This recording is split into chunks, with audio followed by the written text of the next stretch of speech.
Welcome back, my money moguls in training. You are listening to the Do.Different.Better Show. I'm your host, Elaine Rasmussen, founder and CEO of Social Impact Now and Connective Institute and managing partner of the Integrated Capital Fund.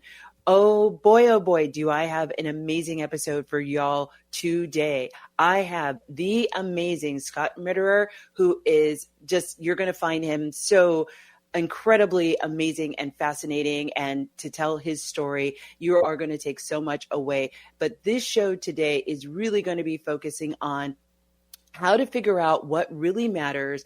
How are you getting stuck in your money story, but also in how to budget, how and where and how can you actually move forward? What should you be thinking about, and how can you align your financial goals and priorities, but also your personal purpose with your finances to make sure that your dreams come to fruition? He's going to really help you get those wheels spinning in your head about debt and how you get unstuck from getting motivated to actually follow through on your goals. This episode will give you the mental reset that you need, that you didn't even know that you needed to get started.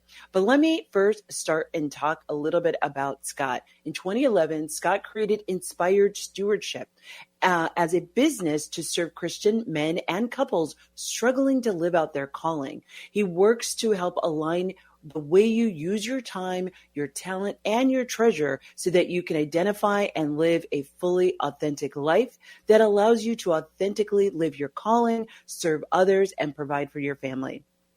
As a certified human behavior senior consultant and member of the John Maxwell team, he focuses on helping you understand yourself and others. He offers assistance through one-on-one coaching, speaking, and workshops. And in 2024, he launched his book, Inspired Living: Assemble the Puzzle of Your Calling by Mastering Your Time, Your Talent, and Your Treasure.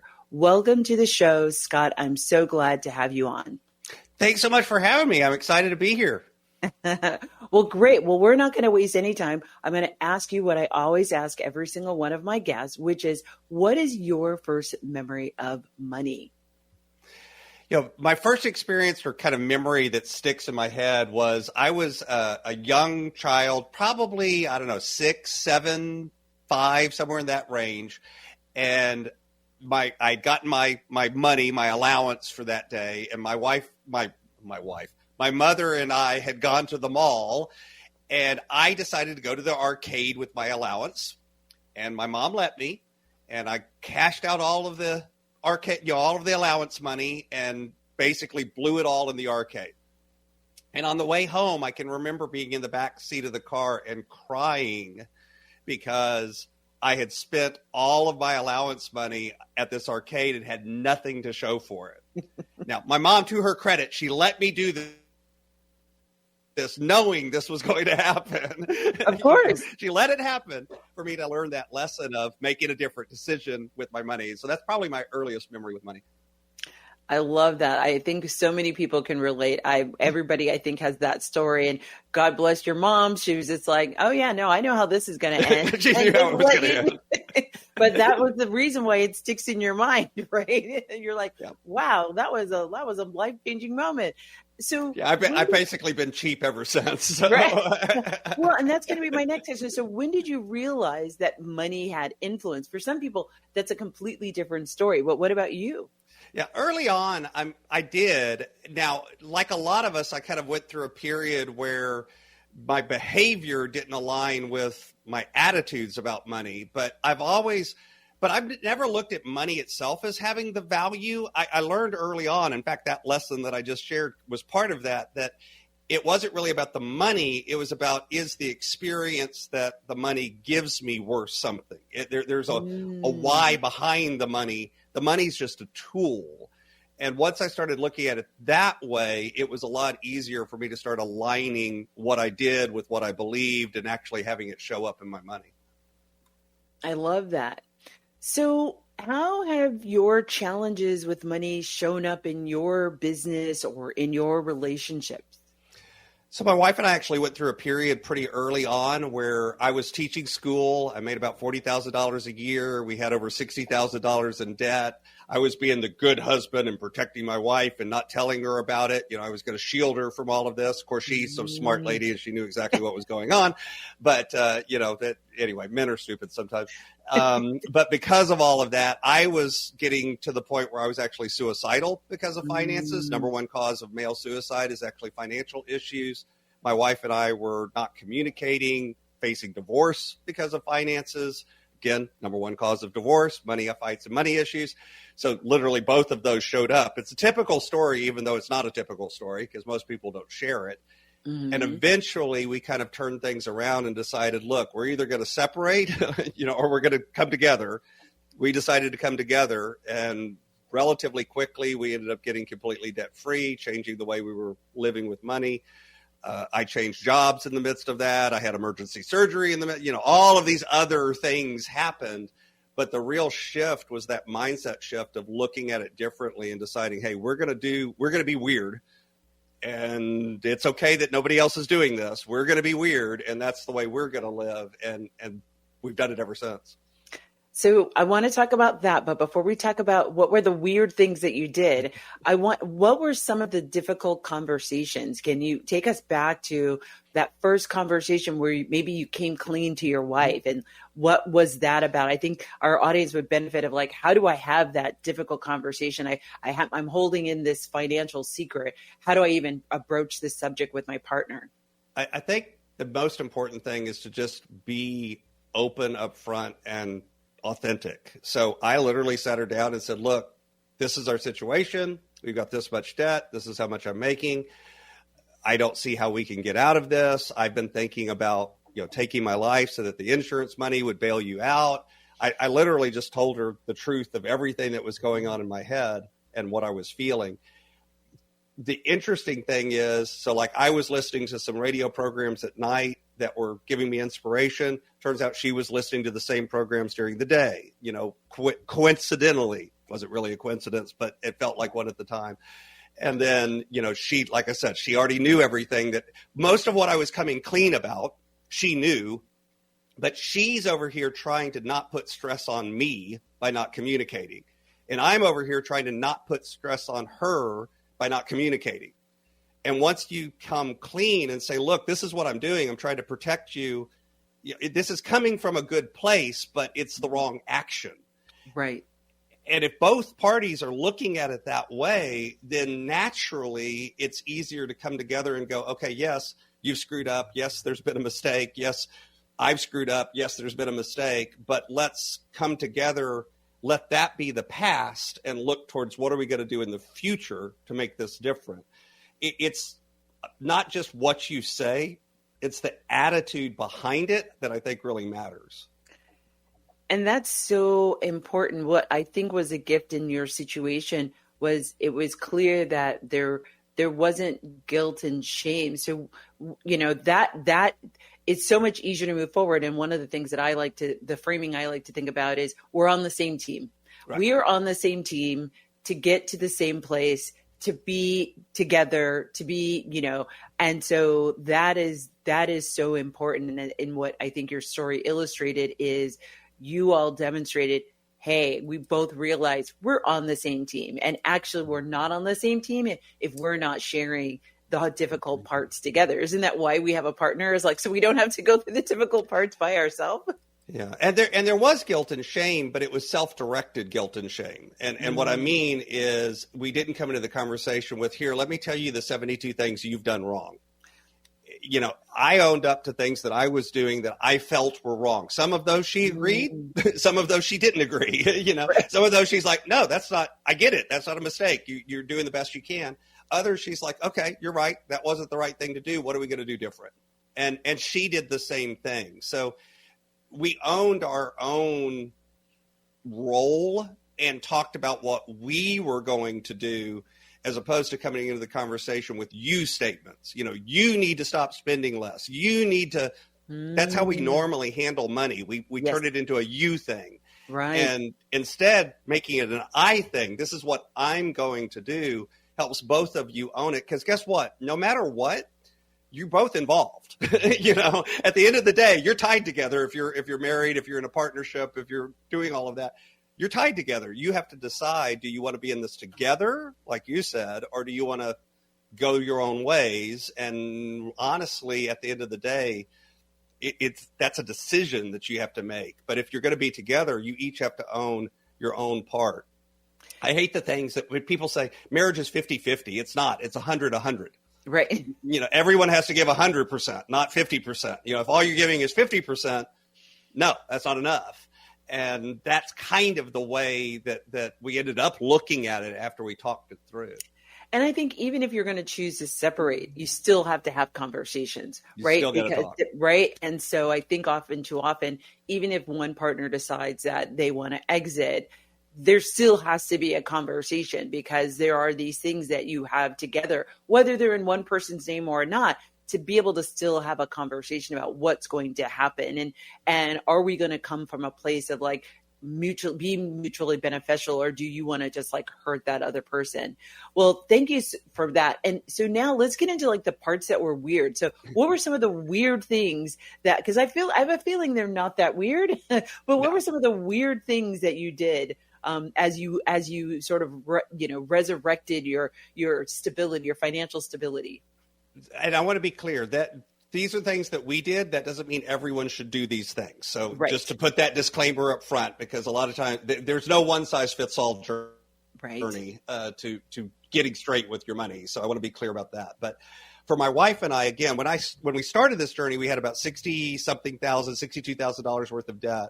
When we ended, we'd paid off $78,856.42. Not that I know it to the penny, but I know it to the penny.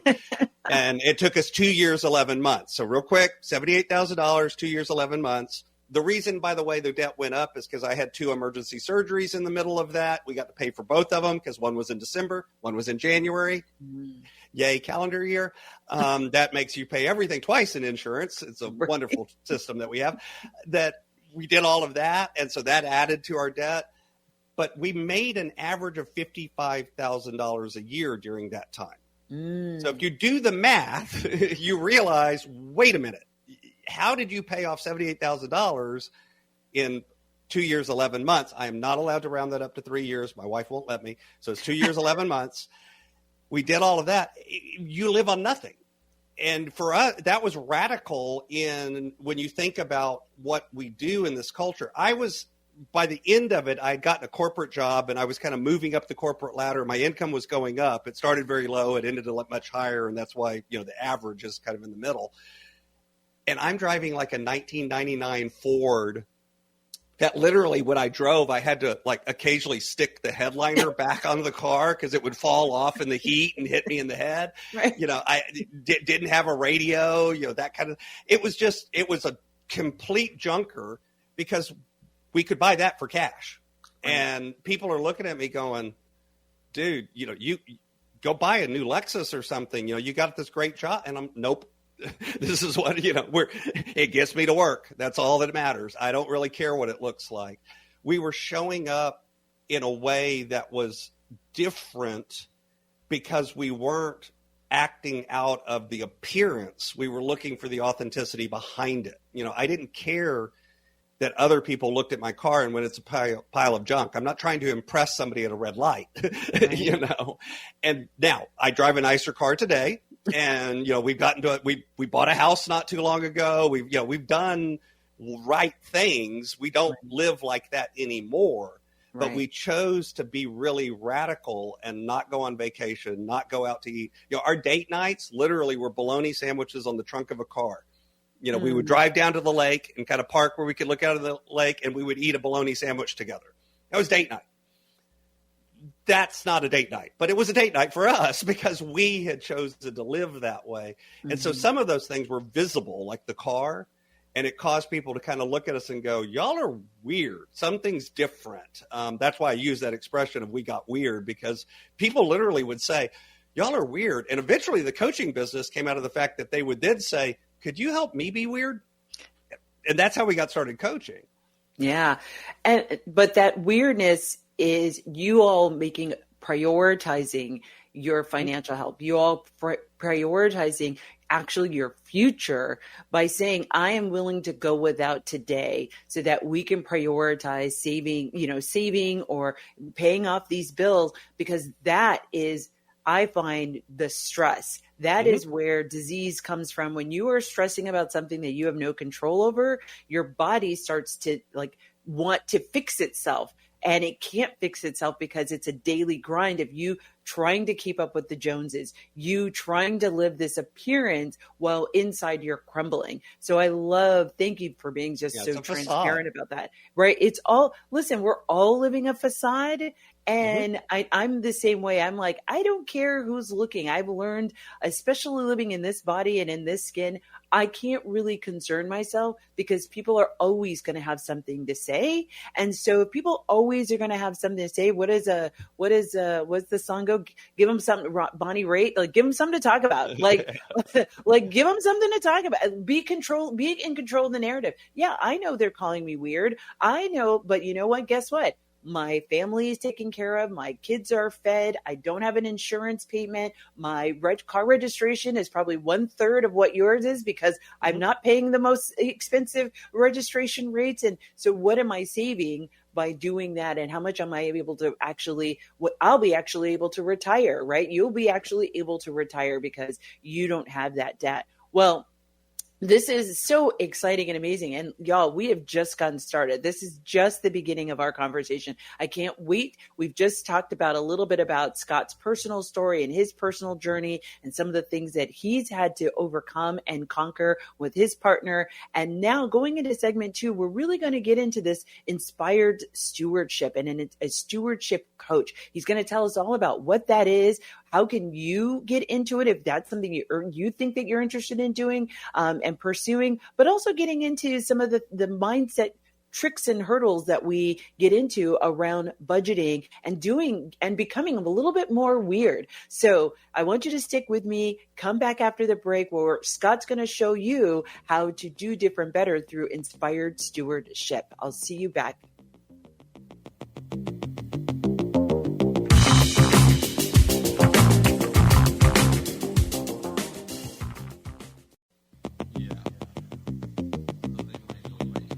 Hey, everybody. Welcome back to the Do Different Better Show. I'm your host, Elaine Rasmussen, and we have a wonderful, amazing guest who you probably heard about in segment 1. But if you're just catching up with us, we are talking to Scott Maderer, the founder and CEO of Inspired Stewardship. And we're going to learn all about that, about how you can think about leveraging Inspired Stewardship to help you find your calling, align your money with your values and with your calling. So welcome back, Scott. You are a stewardship coach, which isn't a term we necessarily hear in finance in everyday life. So what does stewardship mean to you, and how does that shift the way you approach money management? So stewardship is really just an old-fashioned word, and you often hear it in faith-based circles. You'll go into church, and one of the things that I think is unfortunate is oftentimes nowadays when you hear stewardship, it's about we're going to do a building campaign. We're going to do something and we need you to pledge money. And it's kind of all tied into money. But the truth is stewardship doesn't just mean money. So going back in time, feudal times, there was a lord who owned a castle, and he was too busy doing lordy stuff to actually run and manage the castle. He was doing what he should do as the guy who owns all the stuff and manages all the stuff and is out running the soldiers or doing this or doing that. So they had to have somebody to kind of do the work and run the castle, make sure that people were showing up on time and doing what they were supposed to be doing and paying their taxes and all of this. And that person was called a steward. That was their name. So they really were in charge. They were a big name. They ran everything. They would usually live in a very nice place and have good stuff, but they didn't own any of it. The Lord owned it. And so you can see how in religious or faith-based circles, of course, the Lord would be God, and we're the managers of those resources and not the owner. So I do come at it with a faith-based background of We are managers of the resources, but I'm also trying to reclaim that word from we're starting a building campaign and say, okay, wait, our resources are more than just our money. It's also our time, it's our energy, it's our thoughts, it's our beliefs, it's our mindset, it's our relationships. It's all of that stuff is ours to manage, not just for our own benefit, but for the larger benefit of others, of the world, making an impact, making an improvement, creating all of those better things. And when you look at it that way, you start changing the way you look at money, because it's no longer just about hanging on to it. It's allowing money to be currency. Current means flow, and sometimes money's flowing in, sometimes money's flowing out, but is it doing it for the right reasons? Because it's going to flow in and out, right, but it's the reason behind it that matters. And so stewardship is about that mindset of how you look at that flow. And I love that, because I talk about the same thing. Your money mindset is not disconnected from all the other parts of your life. Everything should be in alignment. And it's the hardest part is figuring out the alignment. And like what I just led a workshop with 12 women, and it's like aligning your money with your values, and what are the compromises that you are willing to make, and what are the compromises you're not willing to make. And that's and understanding the implications of those decisions as well. And that there's no good or bad, right? But let's make sure that there's alignment. And what I hear you're talking about is you're also going to point out when things are out of alignment, and now there's a choice that needs to be made. And it's up to this person to make, or the couple to make the choice of like, well, okay, you said you wanted this, but you're making decisions that are going to take you over here. So which one is it? We just want to make sure there's alignment. And does that really serve what you said you want? And the answer is no. Okay, then change what you want, or don't do it. Right. This is a fork in the road. What are we doing? And I think we need so many more people doing this. You're doing this. I'm doing this. So how does one get started? And they're like, hey, you know what? I've recovered. I've gone through this journey, and I've come on the other side. I think I have a great story, and I'm a great person to maybe help people be able to do this for themselves. Like, there's no college degree for this. So how do you get started doing something like this? Yeah, legally, in most states of the union, in fact, all of them that I know of, but I'm going to say most because I haven't actually physically checked in every single one. And so there's probably an exception out there. There usually is. You don't have to have any sort of certification or degree to be a coach, which is a great thing if you want to get started. It's also a terrible thing because it also means there's a lot of people out there that are going, I'm a coach, and they have no earthly idea what that means. And no training and no skills and no anything around it. So it is that balance between having the passion for it and then putting some knowledge and some skills around it. So as an example, a lot of folks think that coaching is about advising. It's about coming in and going, hey, here's what I did, and it worked for me. You should do what I did. Well, that's advising. That's telling someone what to do. And the problem is if their values are different, if their position is different, if different family dynamics, whatever it is, if it's different, it may or may not work for them. That's what I said earlier about, hey, these are some of the things we did to be weird back in segment 1, but maybe these don't apply to you. Maybe you'll make different decisions. Right. And like you said, it's not good or bad. It's just different decisions, and that's okay. So when you come in with that attitude, it moves you more towards coaching. So coaching is about being curious. Coaching is about being judgment-free, holding that space of, one of my favorite things to say is, tell me more. Because people will say something and it's like, I don't yet know where you're really coming from. Keep talking. You think you've told me something, but you really haven't yet, because somebody says, I want freedom. Okay, yeah, but freedom means a million different things to a million different people. What does freedom mean to you? What does that look like? What does that smell like? What does that taste like? Mm-hmm. And so I'm actually part of a coaching cohort. We're called Coach Connections. We train financial coaches, and I'm the head instructor for that group. We just started a cohort not too long ago. That's kind of the idea behind that program, is we're coaches who connect with other coaches because we want to lift each other up. We have an abundance mindset. It's not about competition. It's not about I win, you lose. It's about, hey, how can we get out there and actually do this in a way that we win, our clients win, we all lift up together and come together to make sure that there's success, there's growth, everyone's winning. Because so often being a coach out there, it's a very intense job. It's very emotionally draining. And if you're doing it all by yourself on an island, you burn out, or you end up making bad habits and bad decisions that don't serve you or your clients well. And so we're really interested. We even do free meetups once a month just to pour into coaches. So it's like, if you're interested in those, you can find that information at coachconnections.com.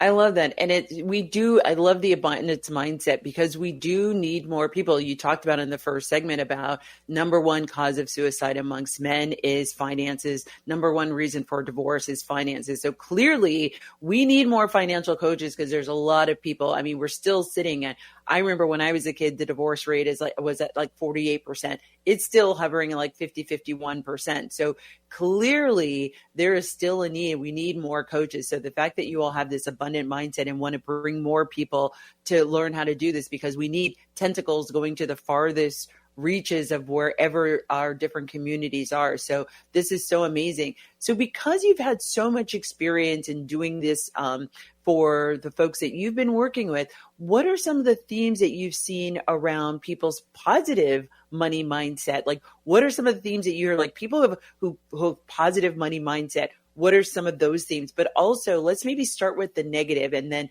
what are some of the themes that you've seen with the negative mindsets? And then we'll go to what are some of the themes you see with to have a positive mindset? True. And a lot of these are going to be mirror images of each other. Often what is our negative could be stated as a positive, right? And we've touched on some of them already.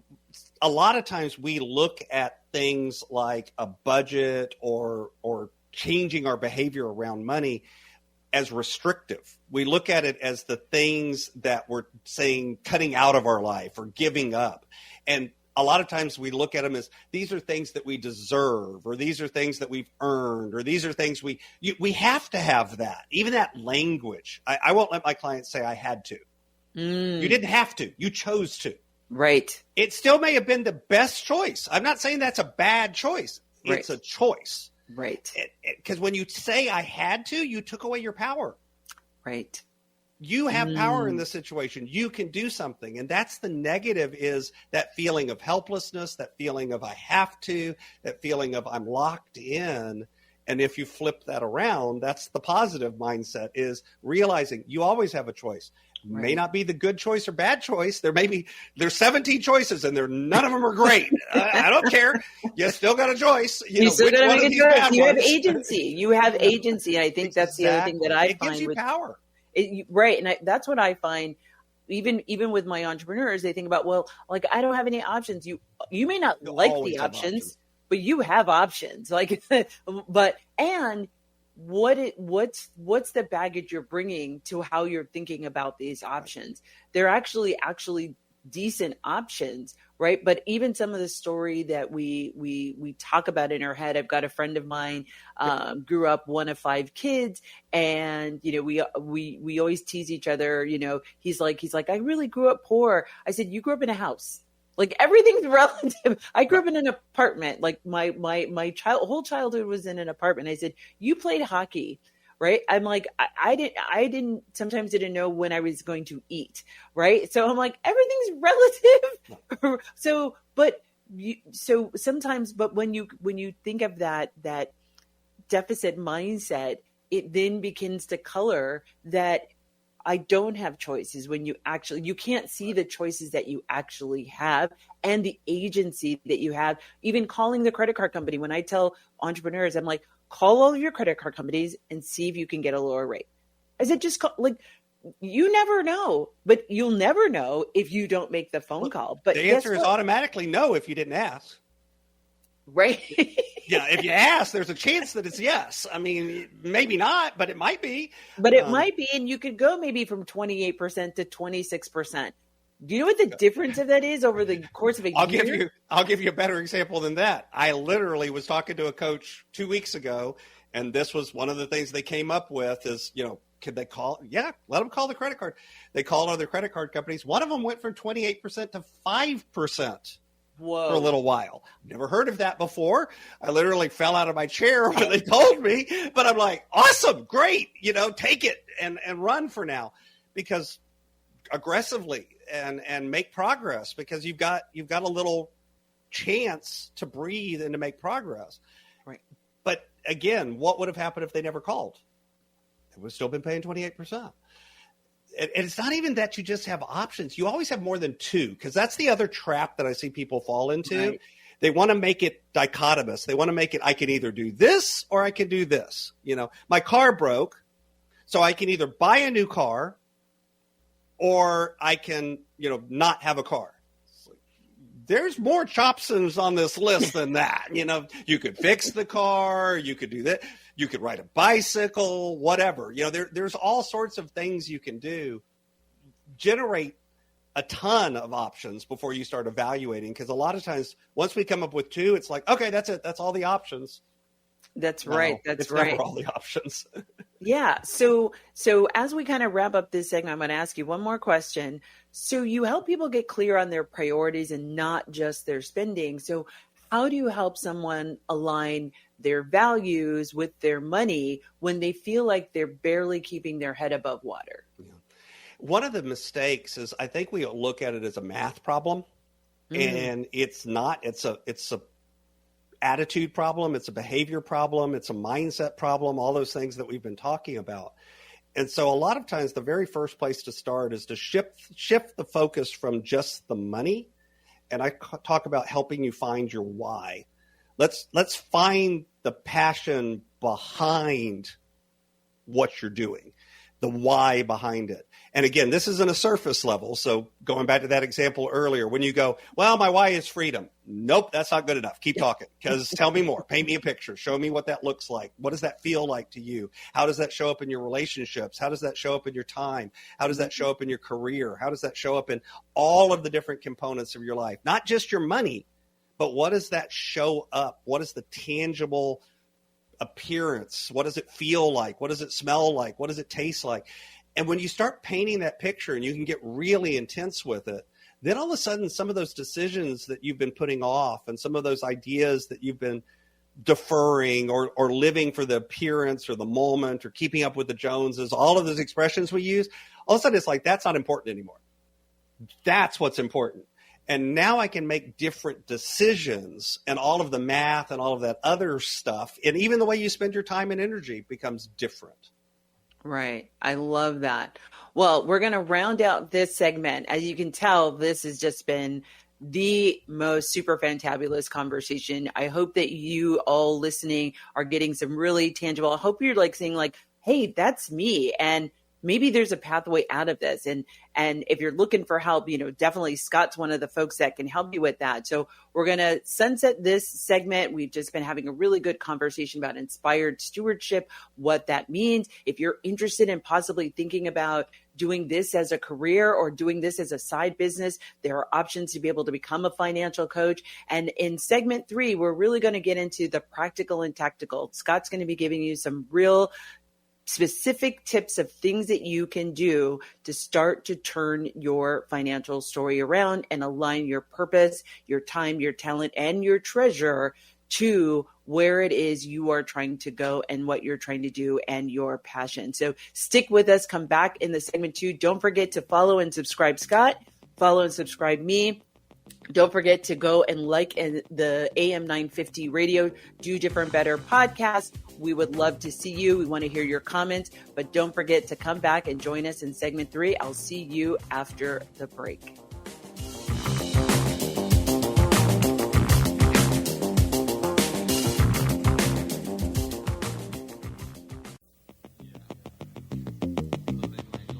Welcome back, my budgetistas. You are listening to the Do Different Better Show. I'm your host, Elaine Rasmussen, and we have been visiting with Scott Maderer, founder and CEO of Inspired Stewardship, who is here to help you invest, influence, empower, impact, and purpose. How you've been hanging with us, Scott? How's it going? So far, it's going great. I'm really enjoying the conversation. I hope the listeners are as well. Yes, I know that they are. So we've already talked about your personal story. We've talked about inspired stewardship. We've talked about how can somebody become a financial coach no matter where they are. And now I want us to get into the tactical and practical. I always love to have my listeners get these really tangible things that they, after they've listened to this episode, they can actually go and start and do. So my first question is going to be talking about budgeting. Most people hear that word and immediately start to tense up. We started talking a little bit about this at the end of segment 2. How do you teach budgeting in a way that feels empowering instead of restrictive? So all too often what we do is we look at a budget and we say, oh, the budget just tells me what I can't do. The truth is, no, a budget tells you what you can do. It's about looking at your money and saying, what do I want to say yes to? What is the most important thing? If I only had $1, where would I spend that dollar? If I only had $2, where would I spend the second dollar? Where would I spend the third dollar, the fourth dollar, the fifth dollar, and so on? Because I don't care. By the way, I don't care how much you make. You always got decisions and choices. I have worked with clients that make $37,000 a year, and I've worked with a client that made $250,000 a month, not a year, a month. Okay, multiple 7 figures all the time. At either end, there were decisions. Now, granted, they were different decisions and choices. I mean, very different, but there's still a limit. There's still a point where it's like, well, I don't have enough money to do everything, but I have money to do something. What am I going to choose to do as opposed to what am I going to choose to not do? It's a subtle change. It's a mindset shift. It's a language shift. But again, we were talking about agency and power before and the ability to make choices. That's the framing that lets you make a choice as opposed to just being everything's happening to me, you're happening to it. Now, again, sometimes those choices that you have to make are rough, they're hard, they're challenging, they're uncomfortable, they're painful. But if you focus on the yes side instead of the no side, it doesn't feel as restrictive because you have the power of choice. You're the one that decides what's in there and what's not in there. Right.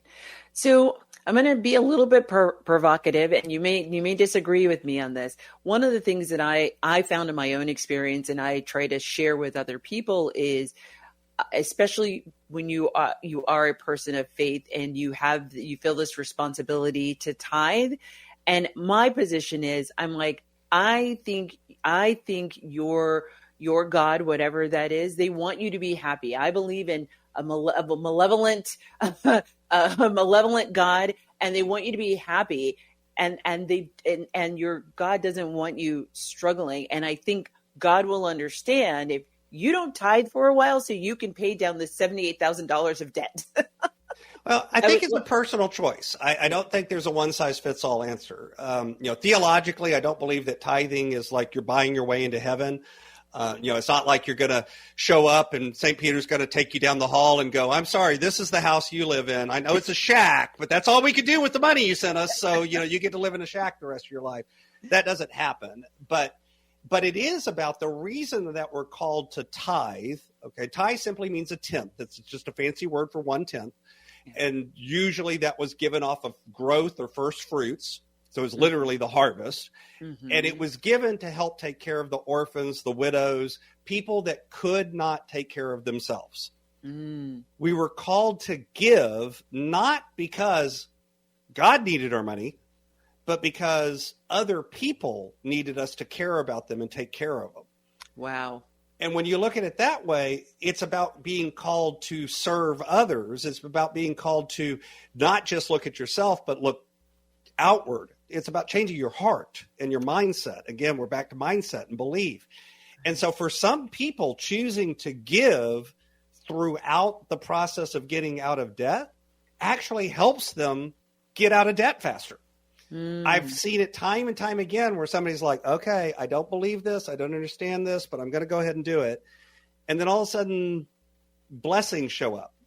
And in part, that's because I don't think it's magic. It's just, if you're a more giving, caring person, people start getting attracted to you. They want to be around you. You're somebody that agree they with want to that. hang out with, and opportunities show up. I agree with that 100%. And I've seen it in my life of I'm always willing to give the shirt off of my back. And I'm doing that because I'm sitting in a place that's better than the person that I'm giving it to, right? No matter what the circumstances is. There's always someone I have a doing better worse than you. circumstance, right? Somebody always has a worse circumstance. I'm sitting in a better circumstance with you. I know I can get another shirt. I know where to find another shirt. I'm like, I'm going to be okay. I might be shirtless for a minute, but I have the resources and I have the network where I can get another shirt. Clearly you don't. So let me give you this shirt, but also I've experienced this in even just people who have wronged me. Right. And I get a little flack. I remember growing up as a kid, my mom used to get after me because I'm like, listen, I don't have to worry about whatever this person did to me. No matter whether you believe in God or you believe in karma, I'm like, the universe is going to take care of that person. I don't need to give any time or energy to that person. And even in my adult life, people have found that like that, they found that weird. I'm just like, well, don't you want revenge? Don't you want them? I said, the best revenge, and I know that we've heard this, like the best revenge is doing well. Yep. I'm going to be fine. I am not going to let this person rob me of any sleep. I'm not going to let this person rob me of any of my energy. I am not going to let this person, they are going to do whatever they're going to do. And if that's the life that they are going to choose to live, it's eventually going to bite them in the behind. And have some people taken advantage of me? 100%. But I'm like, you know what? Clearly they needed it. Clearly they needed more. So that's fine. That was my charity. They can, I mean, I've had people steal from me. I've had employees steal from me. I've had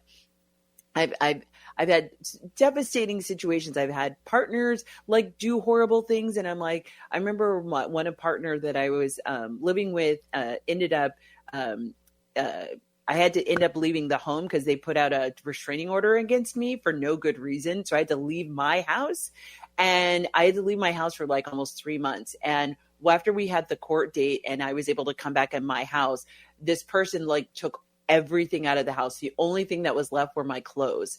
And a friend of mine who came back with me literally right after the court hearing was like, oh my God, let's go get your stuff from them. I said, oh, no. I said, no.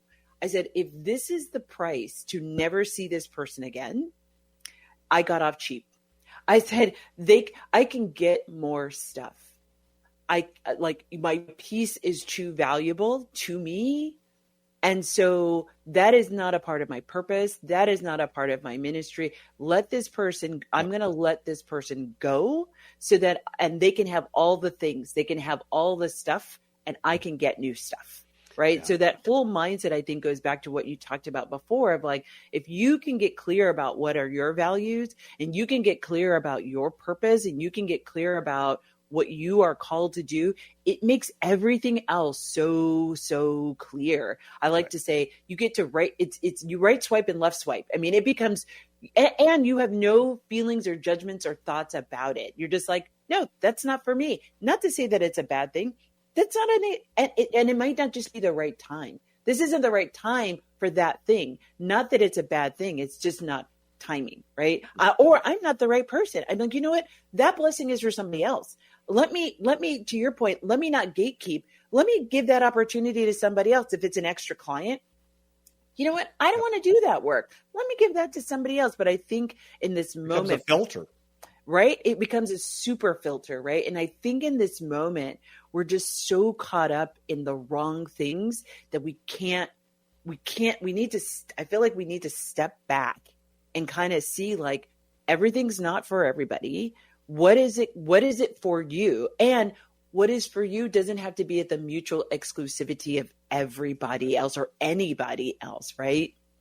Yeah, it's about looking for authenticity for yourself, but doing it in a way that doesn't sacrifice other people's chance to be authentic. And don't get me wrong, I'm not saying this is some goody two shoes, everybody has to win and give a participation trophy just because you showed. That's not what we're talking about. It's your decision, because you could have gone into taking that relationship decision as an example and said, I've lost they've won, and now I'm in a losing position.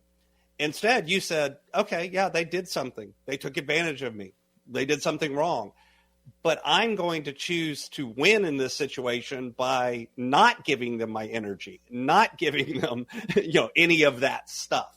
Why do I want to give them that dignity of my energy? My energy is worth more to me than they are. Not in a mean way, but just that's a waste of energy now. Exactly. It's okay to redirect your energy towards other things. And going back to the tithing topic, it's one of the things too of maybe you don't want to give money right now, but there's still ways you can pour into others. There's still ways you can serve others. Maybe it's giving time. Maybe it's something else. Maybe it's giving your skills or your knowledge. But whatever it is, you have to have this weird kind of both and mindset where you are both focused on you and what's authentic and real to you, and at the same time, focus on the people around you, your family, your friends, your community, your whatever, in a way that serves them too. And the weird thing is when you start finding that balance between both, that's when I've seen people have astronomical success. I love that. Well, we're going to bring it home. So my final question to you is, for someone who wants to do different and better with money, what's the first mindset shift they need to make? And what's one action they can do as soon as they finish listening to this episode? So I'm going to give you one that's kind of thinky and then one that's kind of actionable. Let's put it that way. They're both actionable, but actionable in a different way. You'll see what I mean. So the thinky one is this: stop and take some time to think to yourself, what would your life look like 5 years from today? 5 years from today, if you sat down with a friend that you've lost contact with and you haven't talked to them for 5 years, they moved away, you moved away, you both got busy, whatever it is, and your friend looked you in the eye and said, man, how have the last 5 years been treating you? I am so glad we get a chance to catch up. And if you looked your friend in the eye and said, you know what? Man, these last 5 years have been the best 5 years of my life. What would be true to make you say that and really mean it? What would your relationships look like? What would your career look like? What would your spiritual walk look like? What would your finances look like? What would all of those components? And I'm not talking about writing a fairy tale about, oh, I won the lottery and I've got 10 million. That's not what I'm talking about. Right. I'm just realistically, what would be true in your life? What would be different? And when you write that story, believe it. Now, here's the truth. It's not going to look exactly like that in 5 years. That's not the point. Right. But the point is, all of a sudden, you're reframing and beginning to look at your money in a different way. Now, practically, one of the easiest ways to get started, too, is do a money audit, meaning for a couple of months, track what you're doing. And the reason why I said track, not budget, is because I'm looking at what has happened. Right. What are your both behaviors?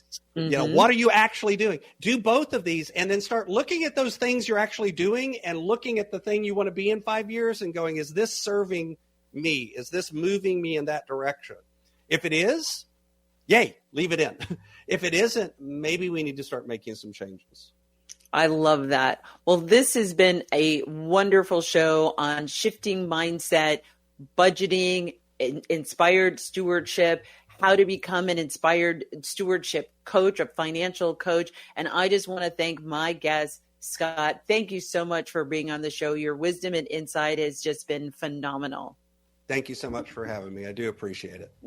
Well, that concludes this episode of the Do Different Better Show. I'm your host, Elaine Rasmussen. Want to give you a couple things. Make sure you check out Scott's website, inspiredstewardship.com/different. He's got some special things just for our listeners. So be sure to check that out. You can catch him on IG at Steward Coach, and also check him out on LinkedIn.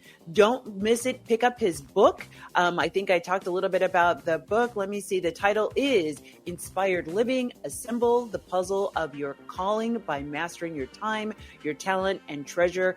Don't forget to pick up the book. It's going to inspire you. He's going to go into more tips and tricks that he's talked about. Don't forget to follow AM950 as well as your girl Elaine on IG at Do Better with Elaine. I can't wait to see you at the next episode and where I continue to show you how to do different better. See you all next time.